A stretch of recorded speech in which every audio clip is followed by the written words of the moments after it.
E aí, meu povo, tudo certo com vocês? Sejam muito bem-vindos a mais um Quer Que Desenhe. Eu sou a Natália Souza, do time de História do Descomplica, e aqui nós construímos mapas mentais juntos para você dominar qualquer matéria. Mas antes de embarcarmos nessa jornada, na descrição tem um link para o mapa completo disponível para download, beleza? Bom, todo mundo já ouviu a palavra autoritário por aí, né? Mas você sabe o que significa? Em que contexto a palavra pode ser empregada? E em quais momentos históricos podemos falar sobre o uso do autoritarismo? Olha, não precisa ficar preocupado, porque juntos vamos desvendar esse mistério aí. Simbora! O autoritarismo pode ser definido como a concentração de poder nas mãos de uma única figura ou grupo de pessoas que acabam suprimindo a liberdade de outra. Também podemos associar o conceito a ideologias políticas e a traços de personalidade. O estudo sobre o autoritarismo tem sido muito importante no último século devido ao surgimento de uma série de regimes autoritários ao redor do mundo. Mas não pensem que esse é um tema que surgiu na idade contemporânea. Desde a antiguidade, se discute sobre a formação de governos que concentram o poder nas mãos de apenas algumas figuras. Ou seja, o assunto dá muito pano para manga e precisamos estar bem ligados nele. A palavra autoritarismo está normalmente ligada à política e à forma que um governo ou grupo pode agir em determinados contextos. Mas já deu para perceber que o autoritarismo pode estar presente nas relações pessoais e de trabalho, por exemplo. Então, não são apenas governos ou grupos políticos que podem ser autoritários. Se liga aí! Embora uma fofoca seja tudo de bom, nós vamos focar no aspecto público e geral da parada. Então, quando associamos autoritarismo à política, estamos falando de regimes de governo. E o que seria isso? O regime de governo é a forma que o Estado exerce seu poder dentro do sistema político. Então, existe o regime de governo democrático, o totalitário e o autoritário. Atenção, atenção, tomem bastante cuidado para não misturar o regime de governo com o sistema político e a forma de governo, ok?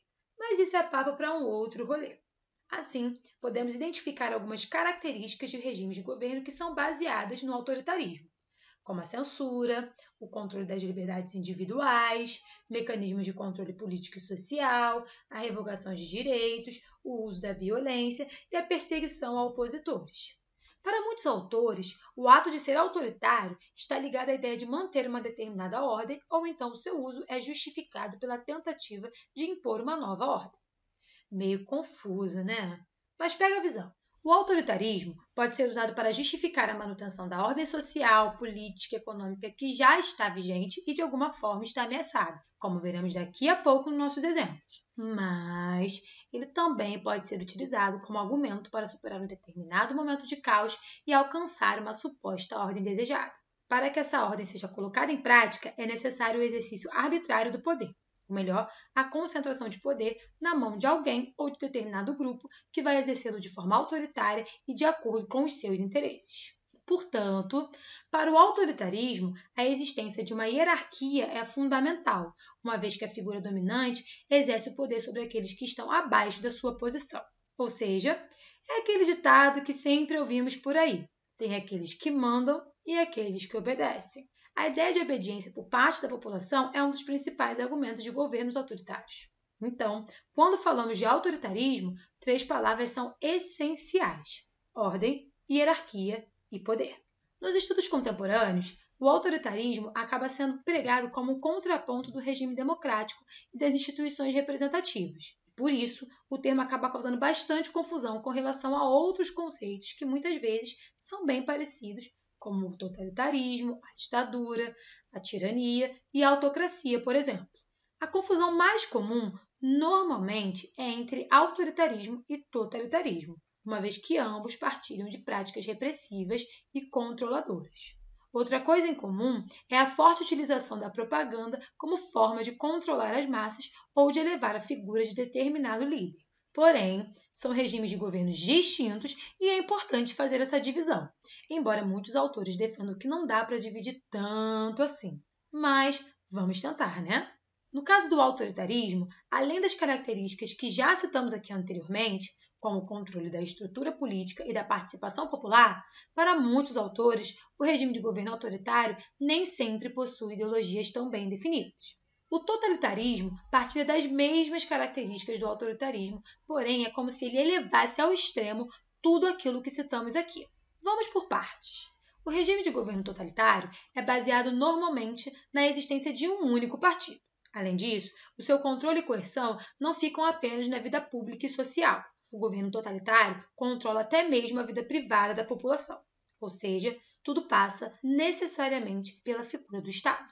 Também podemos citar a forte militarização, a doutrinação ideológica e o terror como uma forma de intimidar a sociedade. Mas cuidado aqui, porque governos autoritários também podem estar ligados a uma forte presença militar.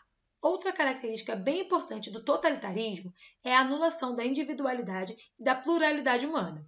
Assim, o outro, aquele que é diferente, se torna um inimigo, como foi o caso do nazismo na Alemanha, por exemplo. E é interessante porque o autoritarismo também vai criar a ideia de um inimigo, mas, normalmente, baseado nas ações que são reprovadas pelo governo autoritário, enquanto o totalitarismo entende que o outro é seu inimigo, não apenas por aquilo que ele faz, mas por ser quem é. Então, depois de toda essa teoria, vamos ver na prática alguns exemplos de governos autoritários? O Brasil tem uma história republicana ainda bem recente, né? E ao longo desse pouco tempo de história, o país já passou por uma série de regimes de governos autoritários. Vamos dar uma olhada aqui. Durante os anos de 1937 e 1945, o Brasil viveu sob o regime de Estado Novo, liderado por Getúlio Vargas. Sim, ele mesmo, que tem presença quase certa em todos os vestibulares. Depois de amar o Plano Cohen, onde forjou um suposto golpe comunista em curso no país, Vargas deu um golpe e instaurou um governo autoritário. Vargas outorgou uma nova Constituição, apelidada de Polaca, que ampliou os poderes presidenciais e fechou o Congresso Nacional. Além disso, extinguiu todos os partidos políticos e tinha um governo centrado na sua figura. Entre outras coisas, seu governo promoveu uma forte censura à imprensa e à produção cultural. Outra experiência mais recente que podemos citar é a ditadura militar. Entre os anos de 1964 e 1985, o país viveu um dos períodos mais repressivos da sua história. Existiam apenas 2 partidos políticos e as pessoas não podiam eleger diretamente o presidente do país, ou seja, as eleições eram indiretas. Durante o período, a censura e a repressão eram amplamente utilizadas para perseguir os opositores. Diversos políticos tiveram seus mandatos cassados, pessoas foram perseguidas, vigiadas, presas, exiladas e torturadas em nome da segurança do país. Tudo isso feito com a justificativa de afastar uma suposta ameaça comunista do país e manter a ordem e os bons costumes. Olha aí a ideia de manter a ordem que falamos lá em cima, bem firme e forte aqui. Tudo isso só foi possível por causa da criação de uma nova Constituição e de atos institucionais que concentravam o poder nas mãos do chefe do Executivo. É isso, meu povo! Chegamos ao fim de mais um rolê histórico e é só você baixar o mapa mental completo no link da descrição para estudar quando quiser no conforto da sua casa. Peraí! Não me deixe ainda não! Vocês já se inscreveram no canal? Já curtiram o vídeo? Tem mais uma coisinha. Toma aqui um link para assinar o Descomplica e estudar naquele precinho bacana que a gente gosta demais. É isso, meu povo. Até a próxima!